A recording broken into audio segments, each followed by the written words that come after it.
విశాఖ వేదికగా ఈ నెల 25న జనసేన వామపక్షాల పొత్తులపై రెండో సమావేశం జరగనుంది. వామపక్షాల జాతీయ నేతలు సీతారాం యేచూరి, సురవరం సుధాకర్ రెడ్డిలతో పవన్ భేటీ కానున్నారు. వచ్చే ఎన్నికల్లో సీట్ల సర్దుబాటు, ఎన్నికల మేనిఫెస్టో, టీడీపీ వైసీపీలను ఎలా ఎదుర్కోవాలనే అంశాలపై ప్రధానంగా చర్చలు జరగనున్నాయి. ఈ అంశంకి సంబంధించి మరింత సమాచారం మా కరెస్పాండెంట్ పులేంద్ర అందిస్తారు. పులేంద్ర, చెప్పండి, జనసేన వామపక్షాల పొత్తులపై జరగనున్న రెండో సమావేశానికి సంబంధించి మీ దగ్గర ఉన్న అప్డేట్స్ ఏంటి? మాధురి, ఇటీవలే జనసేన వామపక్షాలకు సంబంధించిన భేటీ ఒకసారి జరగడం జరిగింది. ముందుగా పవన్ కళ్యాణ్ తో చర్చించి రాష్ట్రంలో ఏ విధంగా ముందుకెళ్ళాలి, ఇరు పార్టీల పొత్తులను ఏ విధంగా ముందుకు తీసుకెళ్లాలని దాని మీద తప్ప చర్చలు కూడా ముగిశాయి. కేవలం ఇది రాష్ట్ర నేతలతో మాత్రమే చర్చలు జరిపారు. తర్వాత రాష్ట్రం చెందిన వామపక్ష నేతలు జాతీయ స్థాయి నాయకులతో మరోసారి భేటీ అయ్యి ఆ నాయకులతో మరోసారి వైజాగ్ లో పవన్ కళ్యాణ్ తో భేటీ కాబోతున్నారు. వీరంతా కూడా ముఖ్యంగా జాతీయ నేతలు ఎవరైతే ఉన్నారో వామపక్ష నేతలు సీతారాం యేచూరి, అదేవిధంగా సురవరం సుధాకర్ రెడ్డి మరోమారు పవన్ కళ్యాణ్ తో భేటీ కాబోతున్నారు. వైజాగ్ కేంద్రంగా ఈ నెల 25వ తారీఖున పవన్ కళ్యాణ్ తో సమావేశం కాబోతున్నారు.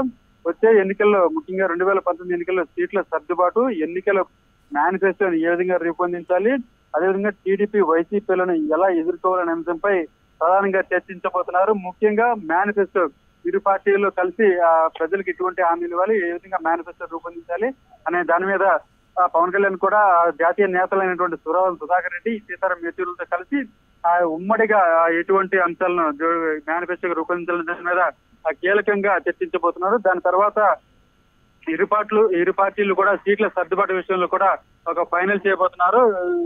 వామపక్షాలకు ఎన్ని సీట్లు కేటాయించబోతున్నారు దాని మీద కూడా పవన్ కళ్యాణ్ ఆ రోజు కీలక ప్రకటన చేయబోతున్నట్లు తెలుస్తా ఉంది. అదేవిధంగా ఈ రెండు పార్టీలు ఏదైతే అధికార పార్టీ, ప్రతిపక్ష పార్టీ టీడీపీ వైసీపీలు రెండు పార్టీలను కూడా ఎదుర్కొనేందుకు ఏ విధంగా వ్యూహాలు రచించాలి, ఏ విధంగా ముందుకు వెళ్ళాలని దాని మీద కూడా ఒక పథక రచన కూడా చేసే ఆలోచన అయితే మనకు తెలుస్తా ఉంది. ముఖ్యంగా ఈ రెండు పార్టీలు కూడా 2019 ఎలక్షన్ లో గెలిపే లక్ష్యంగా బరిలో దిగుతున్నాయి.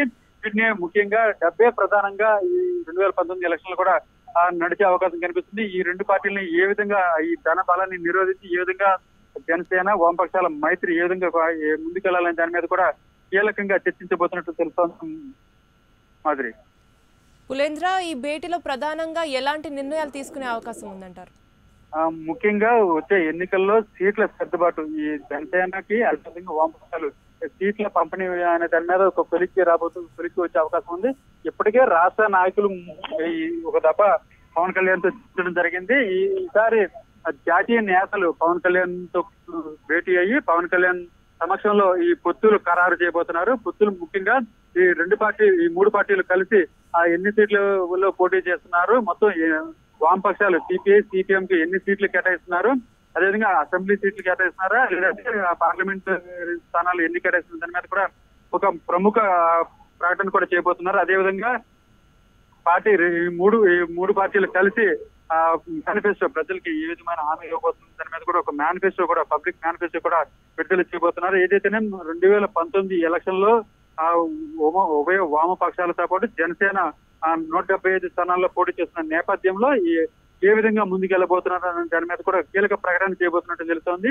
ముఖ్యంగా రేపు 23వ తారీఖు నుంచి 25వ తారీఖు వరకు కూడా పవన్ కళ్యాణ్ విశాఖ కేంద్రంగానే తన సమీక్ష సమావేశం నిర్వహిస్తున్నారు. ముఖ్యంగా 23వ తారీఖున శ్రీకాకుళం జిల్లాతో, 24వ తారీఖున విజయనగరం జిల్లాతో, 25వ తేదీన విశాఖపట్నం జిల్లా నాయకులతో సమీక్ష సమావేశాలు నిర్వహించి వారికి ఒక పార్టీ రేపొద్దున ఎలక్షన్ లో ఏ విధంగా ముందుకెళ్ళిన దాని మీద ఒక దిశా నిర్దేశం చేయబోతున్నారు. అదేవిధంగా అభ్యర్థుల ఖరారు అనేది కూడా ఉంటుంది.